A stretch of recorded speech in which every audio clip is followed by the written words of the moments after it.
dark, forested area where a massive, shadowy entity with a gaping mouth and glowing eyes looms over a small figure. The entity laughs menacingly. A young boy stands before the monster, looking terrified as the entity demands to know who he is.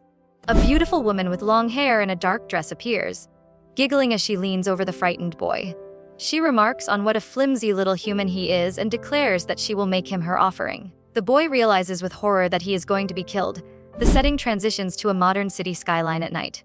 Inside an office, a voice shouts about how many times they have to say something. Nagamasa Muraki, 31-year-old described as a corporate slave at an exploitative company, is being scolded. A superior points out that he messed up again. Muraki apologizes while reflecting that he messes up all the time and has gotten used to getting chewed out. He simply agrees with the criticism. The office is filled with the sounds of work late at night. Muraki sits at his desk, wishing he could go home, when a colleague asks him to check some documents. Although he hesitates, he agrees to do it. Another colleague, Takahashi, approaches Muraki's desk and greets him. Takahashi observes Muraki working silently, noting that he is so quiet that it is impossible to read him. Muraki accepts a stack of papers, remarking that it will only take a bit of time anyway. Takahashi announces that he is clocking out and notes that it looks like extra work was dumped on Muraki. He asks if Muraki is good. As Takahashi leaves, waving goodbye, Muraki acknowledges him. Takahashi walks away thinking that Muraki really does seem fine. He reflects that people get the wrong idea because Muraki doesn't talk much, but he knows that Muraki thinks things through and handles them. Walking outside, Muraki thinks that people are unbelievable. He observes families spending time together on the weekend and marvels at their stamina, noting that he is single yet still exhausted every day. He wonders if everyone is really pushing through and surviving society. He admits that while it isn't his style and is kinda embarrassing, he wishes he could say out loud how amazing that is. Suddenly, Takahashi looks back with a shocked expression. Muraki is seen standing still, having seemingly stepped off a ledge. He realizes with resignation that this is how his life ends. A loud sound resonates as Muraki finds himself sitting down. He hears clicking and beeping sounds and wonders if he fell. He looks around and sees what appears to be his office, questioning if he is back at work, but realizes that isn't the case. A woman with glasses appears, apologizing for keeping him waiting. She introduces herself as Sano, the goddess assigned to him. Muraki, seemingly floating in a white space, questions if she is a goddess. Sano asks if there is a problem and confirms she is correct in not being human. Muraki stammers in response. Sano adjusts her glasses and offers to explain. Muraki says there is no problem. Sano states that what is happening is commonly called isekai transfer. Muraki processes this and calmly says he understands. Muraki remarks that it is another world and he cannot go back, adding that he gets that a lot. Sano observes internally that this is not much of a reaction. Visibly irritated, she simply says she sees and points a pen at him, casting a spell. Muraki wonders what that was, noting that it didn't hurt. Sano yells that he is so frustrating. She explains that they are short on time, so she cast a spell to make his true feelings spill out easily to ensure things go smoother. Immediately, Muraki tells her that she is extremely beautiful. Muraki realizes internally that the compliment slipped out, noting that he pictured goddesses as fluffier. Sano is flustered and asks what he is doing. Muraki continues his description, noting her long, slender legs, a ponytail that looks strict yet somehow sacred, and glasses that perfectly sharpen all that charm. Sano thinks she never expected a hyper, competent beauty like this. Sano yells, "Nuff," and declares that next is his abilities. She begins to check, saying, "Let's see, you are, Muraki interrupts, shouting that he does not like her. So the answer is?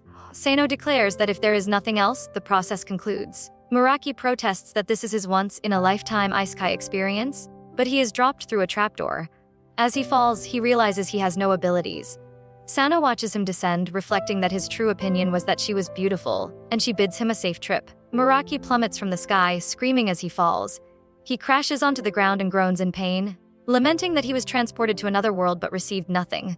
Suddenly, a massive ogre wielding a large club and wearing a belt of skulls appears before him. Muraki is terrified, wondering if this is a speedrun death. The ogre swings its club and Muraki runs away, thinking about how unlucky he is. Before the ogre can strike, black tendrils shoot out and crush the monster. A girl in a dark dress, the same one seen at the very beginning, stands amidst the destruction. Muraki watches as the shadows explode outward. The girl in the black dress floated amidst the dissipating dark energy. Muraki was shocked to see that a girl had appeared. She floated closer to him, humming in curiosity. Muraki realized she was extremely close and wondered what was happening as she hovered right in front of him. The girl leaned in and sniffed him. Startled by the proximity, Muraki fell backward onto the ground. The girl asked if he was sniffing her. She then fell backward herself, declaring that she had decided. Muraki questioned what was happening and why. The girl announced that she would make him her sacrifice. Muraki realized that he had thought he was saved. The girl remarked that he was a scrawny-looking human. She stated that while humans were all small fry, he was especially pathetic, which she could tell at a glance. Muraki observed that she did not have any confidence in herself. The girl began to speak, saying that compared to that, the girl sat on a throne of bodies and explained that in a merit, first vampire world, she clawed her way up on skill and wit and ruled the realm for 200 years as a supreme being. A voice asked if he understood the term livestock and stated that those without a self accomplish nothing. The girl expressed her delight, remarking that the blood of the truly hopeless tastes the best. The girl floated above Muraki and told him he had lived a life with nothing to be proud of. She leaned in close, called it tragic, and asked if he hadn't. She laughed and said that if it were her, she would be too ashamed to go on living. Muraki made a noise. Muraki looked closer and told the girl she was super cute. The girl looked confused and asked, huh? The girl asked what he just said. Muraki realized he said it again and tried to apologize, saying that was not what he meant, and he wanted to say something else. He stood with his arms out and told her that keeping it up for 200 years was incredible. The girl thought it was way too incredible. Her hands trembled. The girl asked what he was suddenly doing. Muraki noted that it had been 200 years and said that couldn't have been easy. Muraki admitted that he did not even last 10. He recalled facing his boss's pressure and being compared to his brilliant peers, realizing that he was already breaking. He looked at the girl and started to say, "But you." Muraki told the girl that she must have fought so many battles and had all kinds of grudges to deal with. He stated that it could not have been an easy road, yet she overcame all of it and held her place for 200 years. Muraki smiled and told her that she worked hard all this time. The girl lashed out with dark energy, asking if he was begging for his life and declaring that she would not fall for that.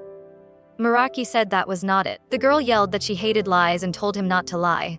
Muraki insisted it was not a lie. Muraki stated that he genuinely respected her. The girl panted and asked, "Eh?" The girl asked her while crying and blushing. Muraki's vision blurred as he reached out a hand, asking if she was okay. The girl covered her eyes with her hands, wondering what was happening to her and why she couldn't stop. Muraki asked if she was crying. The girl vehemently denied it, shouting that she was totally not crying. She covered her face and insisted she wasn't crying, though she admitted something had just happened. She stammered that she wasn't crying, but then wailed loudly. She seemed to apologize for her previous denial, crying out that she wasn't crying before sobbing uncontrollably. Muraki found some sweets in his pocket. He announced that he had found candy. He held it out to the upset girl. He told her to open up, promising it would cheer her up. She opened her mouth and he fed her. She munched on the candy happily. Muraki observed that she seemed to like it. He apologized, but the girl pointed at him and stated that honestly, he had said super creepy stuff out of nowhere and scrambled her head. Muraki shouted that he couldn't help it and that he was serious. He explained that she was just so amazing that the truth slipped out. He described her legs as balancing adorable charm with lethal allure. He noted her fashion sense was so perfect it maximized her natural beauty. He described her eyes as being like jewels brimming with feeling. The girl received Muraki's deepest thanks for being the embodiment of cuteness. Muraki added that if it was her, he didn't mind dying. The girl yelled at him to stop, calling him a fool and threatening to kill him if he said anything weirder. She realized that no matter how she threatened him, he kept complimenting her. She panted heavily, wondering what was happening.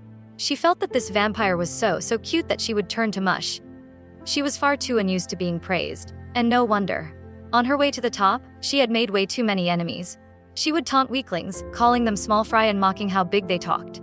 Others feared her, but praise was basically non-existent. People whispered about her soloing a dragon and being scary. For 200 years, she had been a nobody who got way too into her taunts, which was why she had no friends. The result was that she was now rolling on the ground, high on the compliments. Muraki watched her, confused. He then asked how he should address her. The girl asked if he meant her.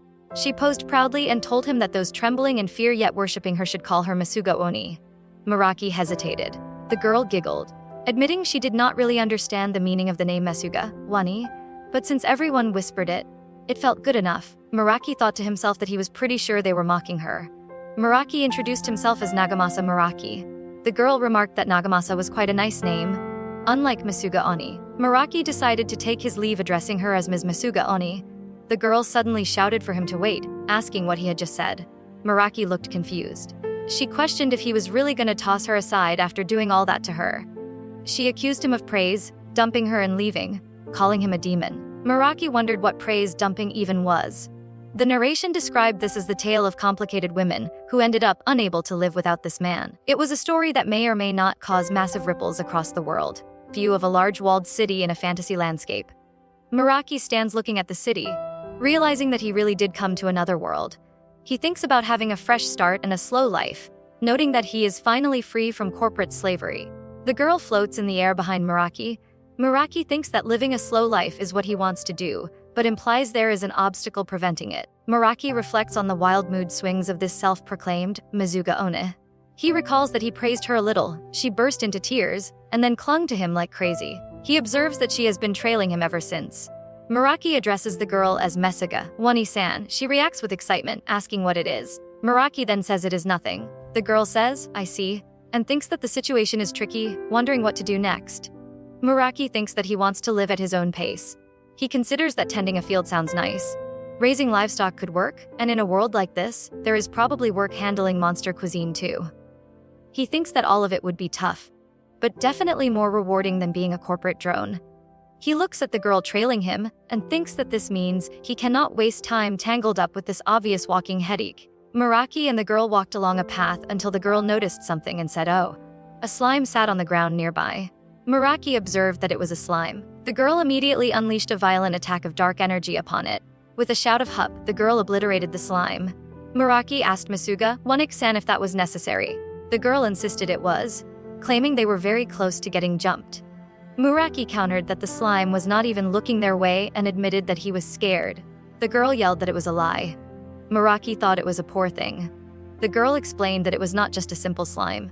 She stated that its adorable face hid a fiend that melted only women's clothes, whereas men only got their balls melted. In the background, a naked man screamed in horror. Realizing it was a dream monster, Muraki fell to his knees and thanked Mesuga-oni-san, calling her the best and saying he could not live without her. The girl beamed with pride, agreeing that she was a genius. The girl giggled happily. Muraki thought and then said she was so cute. The girl heard this and her expression shifted into a creepy, blushing grin as she laughed. Muraki thought that things got creepy fast. The girl internally questioned if he really said cute. They arrived at the city gates. Muraki said 8 then, and the girl announced they were here. They walked through the gates into the city. Muraki realized he did not have any of this world's currency, and decided he needed to earn some, perhaps through day labor, just to afford an inn. Beside him, the girl sniffed the air. The girl cried out that he had called her creepy earlier. Muraki asked what was wrong. He apologized, explaining that he didn't mean it in a bad way, and that his thoughts just slipped out easily. He clarified that he only thought she was a little creepy, so it was fine. The girl shouted that none of that was fine. They arrived at a building. Muraki said 8 then, and the girl announced they were here. Inside, a sign identified the location as the guild house. Head on the head. Muraki observed that besides posting guild quests, they also posted normal jobs, which the gate guard had told them earlier. As they approached the counter, 2 large men blocked their path. One of the thugs told the kid to hold it right there. Muraki noted that here came the obvious thugs. The men laughed menacingly. Muraki thought about how huge they were. The thugs mocked his scrawny body, asking what was with it, and saying this wasn't a place for twigs like him. The girl glared at them with a terrifying aura and a giant eye appearing behind her. The thugs recognized her. One of them flashed back to being terrified as a baby and screamed. The other thug stammered that she was, and collapsed in fear. The patrons in the guild house gasped and dropped things. Someone asked if that was the Black Thunder vampiress. They noted she looked exactly like the history book picture and that she was the real one. Someone pointed out that the 2 guys in the back had just wet themselves. The girl stood smugly. Muraki realized she was famous, noting she was from a textbook. One of the thugs, realizing who she was, clicked his tongue and said, "There you are," before fleeing. The trembling man asked Muraki if he was not scared of her. Muraki simply thought of him as a mob guy. The man pointed at Muraki, asking if he was being threatened and if he was also reluctantly leaking. Muraki stated that he was not leaking. The girl accused Muraki of only being with her because he feared her and was leaking. Muraki stated that he was not scared at all. The man looked relieved. The girl was shocked. Muraki thought that she actually protected him, was surprisingly pure, and most of all, cute. The girl's eyes spun as she heard the sound of her lifespan extending 500 years. She collapsed on the floor, declaring that she could not take it. Muraki explained that the girl clinging to him was troublesome but did not mean harm, so she did not scare him. A receptionist named Marika asked if he was hurt and introduced herself. Muraki introduced himself as Nagamasa. Marika was shocked. Muraki told Marika she was not ordinary. He said he respected that she could do front desk work with brutes around. The girl asked why he was praising a little girl out of nowhere and what about her. She wondered why he was praising the receptionist when she was right there. Marika stands smiling while a muscular man lies face down on the floor. She steps on his head and shouts that this is not a freak show. The girl looks on with confusion, thinking she has no idea what is happening, and giggles. She then yells for them to keep it down and thanks someone enthusiastically, surrounded by question marks. Marika thanks someone again and mentions she told him to be quiet. She remarks that the Missy is amazing and that one step on him means he will never stand on solid ground again, adding that the pleasure is hers. She identifies the man under her foot as Simon, a B-rank adventurer, noting he is so shocked he is speechless. She walks away while moving, dragging Simon along the floor. Muraki thinks this is incredible. Marika asks if they are a party. The girl replies that they are. Marika says okay, job introductions then. Muraki notes her eye line is high. The girl covers her face and smiles creepily, asking if he saw them earlier. She says their time together is short, yet their bond is already significant. She suddenly screams that it is not at all the case and that they are not party teammates. A small thought bubble notes that being clingy and that are different things. The girl with twin tails firmly stated that they were not party teammates at all. She floated in a dark void, reiterating that they were not teammates, while a small hand appeared asking who the guy was.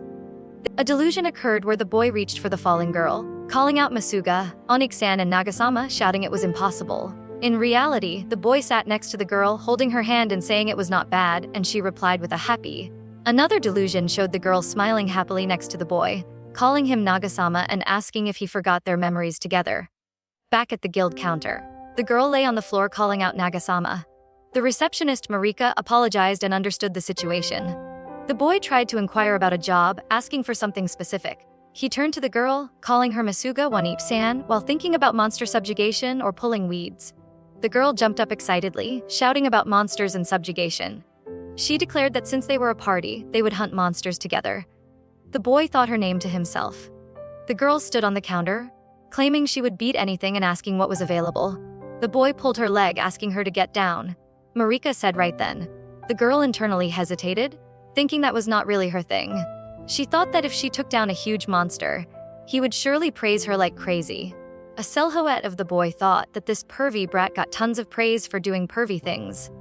The boy thought that he was really not teamed up with her, and tried to wait a second. Marika suggested goblin extermination, explaining that a nearby village had been suffering attacks lately. The girl with twin tails laughed maniacally, dismissing the potential opponents as small fry. The receptionist Marika watched with a nervous smile. The girl spread her arms wide, mocking the establishment as a rundown guild in a tiny town. Marika stepped firmly on the unconscious man lying on the floor, labeling him part of the pervert tribe. Nearby, two muscular men watched in fear, thinking the customers were lame. Marika shouted in frustration about having a big chest but a tiny guild, denying an accusation. The girl retorted that Marika definitely said it, insulting her useless chest and claiming her brains and quests were weak. Marika swore she hadn't said that. Marika presented a quest for a ferocious wyvern that had been sealed away for being too dangerous, noting it was an Ultra S rank quest withdrawn after elite adventurers fell. The girl dismissed it as small fry. She then threatened to shove Marika's precious boobs straight into the monster's mouth. Marika challenged her, asking if she was all talk. The boy stepped in, holding the girl back and insisting there was no way he could handle something that dangerous. Marika growled in frustration. The girl turned away shaking. The boy asked why she was so worked up. The girl stammered that it was because, and the boy admitted that he was too. The vampire girl rolled on the floor, throwing a tantrum and screaming that she wanted to be praised. She wailed that it was not fair that the other girl received all the praise. Muraki screamed in shock. Muraki pleaded with Mesuga-oni to stop because people were watching, and he called out to Marika as well. Onlookers commented that the legendary vampire was throwing a tantrum on the floor like a little girl. Marika, standing on the unconscious man, explained that she acted that way every morning, riding on someone's shoulders and circling the city 3 times so that no one looked down on her, asserting that the person underneath was the impressive one. Suddenly, Marika fell to the floor, crying that she worked hard too, yet it was always boobs this, flat that. She admitted that while the girl's face was annoying, she had thought she was respectable. but she could not forgive the brat anymore. Muraki wondered what was happening. Muraki shouted at both of them to stop, yelling that they would ruin their cute faces. The word cute echoed loudly. The vampire girl froze, looking stunned. Marika also froze, looking stunned. The vampire girl lay on the floor, laughing nervously and asking what the heck was happening. Marika lay on the floor covering her face, asking if they both got taken out. She exclaimed that Muraki was so skilled. The crowd shouted in shock that he took both of them down, noting that one of them was the legendary vampire lady, and asked what he did. Muraki stood confused, asking what happened to the two of them as they lay on the floor. Marika stood up, chuckling and saying she was impressed. She stepped back onto the unconscious man, acknowledging him and saying, "Oop we go, and you too," while Muraki looked on in shock, wondering what was happening now. Mesuga-oni asked if she meant the two of them. Marika, standing atop the unconscious adventurer while waving a flag, declared that she hereby appointed them as the guild's special honor party. She added the brat in as an afterthought and stated that they would handle extremely difficult quests and more. Muraki stammered in confusion. Muraki bowed deeply, shouting that he said he just wanted weeding. Marika stated that accordingly, here is. The girl looked on with question marks. Muraki and the vampire girl stood before a massive, smoking mountain. The location was identified as the site of an Ultra S rank quest for dragon subjugation. The two small figures stood at the base, looking up at the imposing peak shrouded in dark clouds and steam. Colossal dragon is shown guarding a massive pile of treasure within the Tekiine volcano, having protected it since ancient times. The scene shifts to broken swords and a hand reaching up from the ground, illustrating that the dragon mercilessly incinerates anyone who approaches, and no one is said to survive. Mesuga-oni tells Muraki to fear not. Muraki asks if she is totally fine with this. He cheers her on, telling her to do her best. Mesuga-oni confidently thinks that this will be easy because she is a legend. She declares that she is here. Muraki notes that she said that out loud. He reflects that while she somehow feels reliable, her face is still annoying. A massive wave of dark energy blasts past them. Mesuga-oni is blown backward. Muraki covers his ears in panic. Mesuga-oni lands and commands Muraki to stand behind her. Muraki looks terrified. A large cloud of smoke rises. Mesuga-oni remarks that it is making an entrance. Muraki looks nervous. Mesuga-oni smiles excitedly. A voice from the smoke addresses them as, "You lot." Mesuga-oni leaps into the air with a shout of "Hup," asking what brings them. An explosion occurs. Muraki catches the defeated Mesuga-oni in his arms. He is shocked that the dragon was talking just now. Mesuga-oni yells that it is bad manners to ruin someone's entrance. Muraki agrees that it is true and that he knows that. He calls her a poor guy. Mesuga-oni asks, "Huh?" The vampire girl felt a surge of pleasure, remarking on the vampire and thinking about shut-ins. She noted that her fame even reached them and expressed a desire to learn that level of self-esteem. The dragon stated that she was just like the rumors, calling her a brat and noting that its intimidation didn't work at all, though it added that her reaction was as expected. The dragon of Tekiine volcano fully manifested, calling her insolent and stating it had never met anyone like her. Muraki stood sweating, realizing that it really was a dragon. Mesuga-oni observed that Muraki was totally scared. She calculated that if she took down the giant lizard, she would rake in so much praise that head pats and a cuddle would be within reach. The dragon asked why they had come after its hoard again. Mesuga-oni feigned interest in the treasure, sighing dramatically before laughing. She declared that she had zero interest in anything guarded by a small fry like the dragon. She then did a dragon impression, mocking that the treasure was probably super puny anyway. Muraki worried that she shouldn't provoke it. The dragon ominously stated that in that case, it would kill them. The dragon roared for them to die as it lunged forward, and Mesuga-oni prepared to counter with her dark energy. The dragon roared fiercely, its massive jaws opening wide as it prepared to attack. Mesuga-oni looked on with a confident, excited expression, while Muraki stood behind her, sweating nervously. A massive explosion of breath erupted from the dragon, engulfing the area. Muraki was stunned, thinking that he couldn't even process what was happening. The dragon looked annoyed, remarking on how vexing it was that anyone could withstand its breath. Mesuga-oni covered her nose and mocked the creature, calling it a mouthy brat and complaining that its breath was so stinky she almost died. Mesuga-oni turned to Muraki, asking if the dragon wasn't scary. She ran up to him, asking if beating something that terrifying wouldn't make her super amazing. Muraki agreed that if she beat it, it would be amazing, but he hesitated. Suddenly, Muraki shouted that he wasn't scared and that the dragon looked cool. He explained that in games, dragons were always top-tier units and raid bosses packed with power. He declared that he was more excited than scared because he had always loved dragons. Mesuga-oni was shocked, realizing that if Muraki didn't get scared, her plan to chain his fear into head pats and cuddles would fail. The dragon ignored her confusion and addressed Muraki directly, asking if he was Nagamasa. The dragon demanded that he answer. The dragon asks Muraki to specify exactly which part of it he mentioned as being cool. Muraki and Mesuga-oni are left confused, simply saying "huh" as the scene ends with a to be continued sign.